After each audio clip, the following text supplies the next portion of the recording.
Hello दोस्तों, नमस्कार। हिंदी साहित्य जगत में आप सभी बच्चों का स्वागत है। दोस्तों, आज की इस वीडियो के माध्यम से मैं आप सभी को सूफी कवि मुल्ला दाऊद के बारे में पढ़ाऊंगी। मुल्ला दाऊद, जिसका अन्य नाम मौलाना दाऊद भी है। दोस्तों, इससे पहले की वीडियो में मैंने आप सभी को बहुत सारे सूफी कवियों के बारे में पढ़ाया है, आदिकालीन कवियों के बारे में पढ़ाया है और इससे संबंधित हिंदी साहित्य के इतिहास से संबंधित बहुत सारी वीडियो है जो कि मैंने आप लोगों के लिए बनाया है। आप चाहे एमए लेवल के विद्यार्थी हो, चाहे आप कोई भी कॉम्पिटिटिव एग्जाम की तैयारी कर रहे हैं, आपके लिए यह वीडियो बहुत ही ज्यादा हेल्पफुल है। आप खुद भी इस वीडियो को देखें और जितने भी आपके दोस्त हैं, साथी संगी हैं, उन तक आप इस वीडियो को शेयर करें।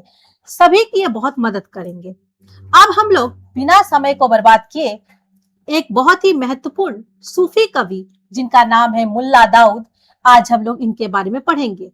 जैसा कि मैंने आपको बताया, मुल्ला दाऊद का अन्य नाम मौलाना दाऊद भी है। इन्हें मौलाना दाऊद के नाम से भी जानते हैं।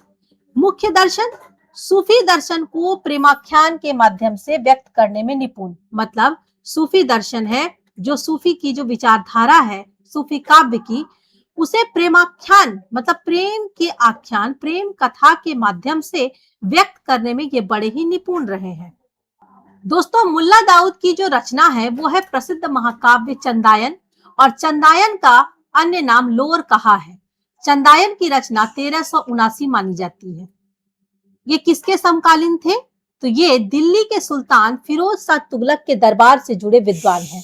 मतलब दिल्ली में जिस समय फिरोज शाह तुगलक का शासनकाल था, उस समय ये वर्तमान थे, उस समय ही ये मौजूद थे और उनके दरबार में ये विद्वान के रूप में रहे भी हैं। हिंदी साहित्य की सूफी काव्य धारा के प्रथम कवि के रूप में ये जाने जाते हैं। इन्हें हिंदी साहित्य की सूफी काव्य धारा का प्रथम कवि के रूप में इन्हें प्रतिष्ठा प्राप्त है। इसके आगे देखेंगे हम लोग जीवन परिचय और ऐतिहासिक संदर्भ। तो मुल्ला दाऊद, जिनका समय है फिरोज शाह तुगलक के शासनकाल 14वीं सदी से माना जाता है। मैं जैसा कि मैंने आपको बता दिया है कि फिरोज शाह तुगलक के समय में ये मौजूद थे। इनकी व्यक्तिगत जानकारी, तो इनका जन्म और व्यक्तिगत जानकारी के बारे में कोई प्रामाणिक जानकारी अभी तक हम सबको नहीं मिल पाई है। इनका कार्य क्षेत्र, तो ये संभव है कि दिल्ली सल्तनत के क्षेत्र, विशेषकर उत्तर भारत, इसका अर्थ हुआ आधुनिक उत्तर प्रदेश, जो कि आज के समय में आधुनिक उत्तर प्रदेश है, वहां ये सक्रिय थे, वहां ये काम करते थे। प्रभाव के रूप में तो उनका जो जीवन है वो सूफी संतों की परंपरा और दिल्ली सल्तनत के सांस्कृतिक परिवेश से गहराई से प्रभावित था। विशेष रूप से नोट करने वाली बात है कि मुल्ला दाऊद की रचनाएं मौखिक परंपरा और पांडुलिपियों के माध्यम से संरक्षित हुई है, क्योंकि उस समय छापाखाना का कोई प्रचलन नहीं था। क्योंकि उस समय, आज के समय में जैसे आप कुछ लिखते हैं और छपवाने के लिए भेज देते हैं, वैसी परंपरा तो उस समय थी नहीं, वैसी कोई व्यवस्था नहीं थी। तो उस समय पांडुलिपि का ही उपाय था। पांडुलिपि के ही माध्यम से किसी की भी रचना को संरक्षित किया जाता था। पांडुलिपि मतलब हाथ से लिखे हुए, जो कि पत्तों पर लिखे जाते हैं, उन्हें पांडुलिपि कहा जाता है। इसके बाद प्रथम सूफी कवि का जो विवाद है, तो उसमें विद्वानों में मतभेद है। डॉक्टर राम कुमार वर्मा, उनके विचार के अनुसार चंदायन को डॉक्टर राम कुमार वर्मा ने हिंदी का प्रथम सूफी काव्य माना है। तो चंदायन को जब उन्होंने हिंदी का प्रथम सूफी काव्य माना है, तो निष्कर्ष यही है कि मुल्ला दाऊद राम कुमार वर्मा के अनुसार प्रथम सूफी कवि है। लेकिन दूसरे हमारे विद्वान हैं आचार्य रामचंद्र शुक्ल, जो कि हिंदी साहित्य जगत के बहुत ही महत्वपूर्ण विद्वान हैं। इन्होंने प्रथम सूफी काव्य के रूप में कुतुबन को प्रथम सूफी कवि माना है और इनके द्वारा रचित मृगावती को प्रथम सूफी काव्य माना है। यद्यपि विवाद है, परंतु अधिकांश विद्वान मुल्ला दाऊद को ही सूफी काव्य धारा का प्रवर्तक मानते हैं। यदि यह प्रश्न आ जाए कि सूफी काव्य धारा के प्रवर्तक कवि कौन है, तो जवाब होगा मुल्ला दाऊद, क्योंकि अधिकांश विद्वान इन पर ही अपनी विचार को मानते हैं, इन पर ही अपने विचार देते हैं। प्रमुख रचना चंदायन, अब थोड़ा इनके बारे में जान ले। तो हिंदी साहित्य का प्रथम प्रेमाख्यान काव्य मुल्ला दाऊद के सम्मान का एकमात्र आधार है ये, और अन्य रचनाएं हमें स्पष्ट रूप से उपलब्ध नहीं मिलती है। मतलब मुल्ला दाऊद की अन्य कोई रचना हो सकती है, लेकिन हमें उपलब्ध नहीं मिल रही है। इसलिए मुल्ला दाऊद की जो ख्याति है, उनकी जो प्रतिष्ठा का आधार है, तो उनकी प्रतिष्ठा का एकमात्र आधार उनका प्रेमाख्यान काव्य चंदायन ही है। चंदायन की भाषा अवधी है, और इनका जो कथा का आधार है वो है उत्तर भारत की लोक कथा पर यह आधारित है।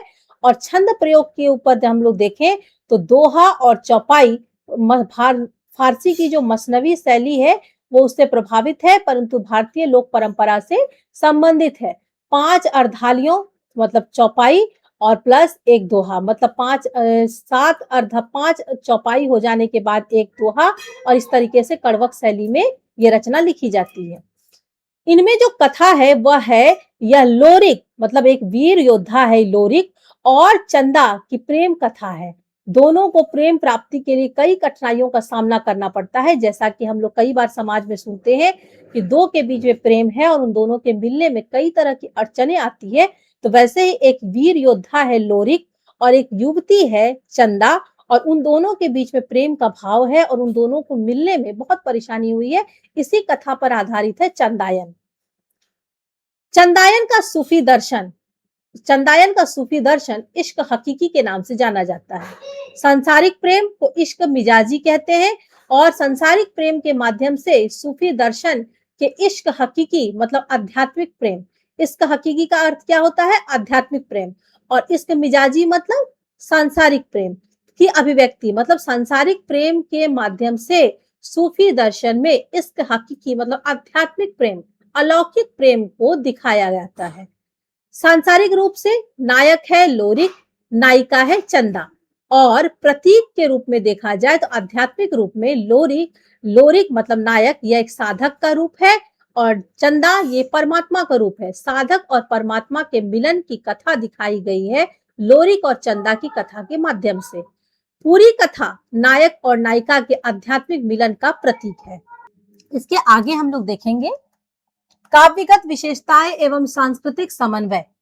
इसमें सबसे पहले काव्य में प्रकृति चित्रण की बहुत विशेष रूप से बातें की गई है। तो रचना में प्रकृति चित्रण प्रमुख है, विशेषकर 12 मासा और ऋतु वर्णन। 12 मासा के बारे में आप लोग जानते हैं, 12 महीनों की गुणों के बारे में वर्णन करते हुए नायिका अपनी बातें नायक से कहते हैं। उदाहरण के लिए चंदा के वियोग में प्रकृति का संवेदनात्मक चित्रण। फिर इसमें एक काव्य के माध्यम से मैं आप सबको समझाने की कोशिश की हूँ कि कैसे प्रकृति के का संवेदनात्मक चित्रण इस काव्य में किया गया है। फिरी फिरी रोब कोई नहीं डोला, आधी रात विहंगम बोला। हिंदू संस्कृति के तत्व, रीति रिवाज और लोक कथाएं, सांस्कृतिक समन्वय, हिंदू मुस्लिम समुदाय का एक सुंदर चित्रण, सूफी दर्शन और फारसी शैली, ये सब कुछ आपको इस काव्य में देखने को मिलेगा। हिंदी साहित्य में मुल्ला दाऊद का योगदान। हिंदी साहित्य में मुल्ला दाऊद का क्या क्या योगदान है? सबसे पहले तो सूफी काव्य धारा की इन्होंने नींव रखी। अवधी भाषा को प्रथम बार इन्होंने ही साहित्यिक रूप दिया। प्रेमाख्यान काव्य की परंपरा को स्थापित किया, जिसने बाद में महान कवियों जैसे जायसी और कुतुबन को भी प्रभावित किया और उन्हें प्रेरित किया कि प्रेमाख्यान काव्य परंपरा से वो जुड़े और अवधी भाषा के माध्यम से वो काव्य को लिखे। अपनी रचना में प्रेम और आध्यात्मिक संबंध का दर्शन अत्यंत सुलभ रूप से उन्होंने दिखाया है। हिंदू लोक कथाओं को सूफी ढांचे में ढालकर सांस्कृतिक समन्वय को बढ़ावा दिया। चंदायन की भाषा और शैली से हिंदी साहित्य को समृद्ध किया और भक्ति काल की महिमामयी काव्य को दीक्षा दी। तो चंदायन की भाषा और शैली से इन्होंने हिंदी साहित्य को समृद्ध किया, ये सब तो हम लोग जानते हैं। और साथ ही साथ भक्ति काल की जो महिमामयी काव्य जो हम लोगों को देखने को मिलता है, उनमें बहुत हद तक मुल्ला दाऊद का महत्वपूर्ण योगदान है। तो दोस्तों, यह था हमारा आज का वीडियो, जिसके माध्यम से मैंने आप सभी को सूफी काव्य के प्रथम कवि मुल्ला दाऊद के बारे में आप सबको बताया। और मैं उम्मीद करती हूँ कि इस वीडियो को लास्ट तक देख लेने के बाद आप सभी बच्चों को मुल्ला दाऊद के विषय में पूरी जानकारी मिल गई होगी। मुल्ला दाऊद हमारे कैसे महत्वपूर्ण कवि हैं और उनका क्या योगदान रहा है। अगली वीडियो में मैं आप सभी को सूफी काव्य के अन्य कवियों के बारे में भी बताऊंगी, और भी जितने हमारे महत्वपूर्ण कवि हैं उन सब पर वीडियो बनाकर दूंगी, जो आपके एग्जाम के लिए बहुत ही ज्यादा हेल्पफुल होगा। तो दोस्तों, मेरी वीडियो को लास्ट तक देखने के लिए बहुत बहुत धन्यवाद। यदि आप लोगों को यह वीडियो अच्छा लगे तो जरूर इसे लाइक करें, कमेंट करें और जल्द से जल्द मेरे चैनल को सब्सक्राइब भी कर लें, ताकि मेरी आने वाली हर अगली वीडियो सबसे पहले आप लोग तक पहुंचे। तो चलिए दोस्तों, बहुत बहुत धन्यवाद।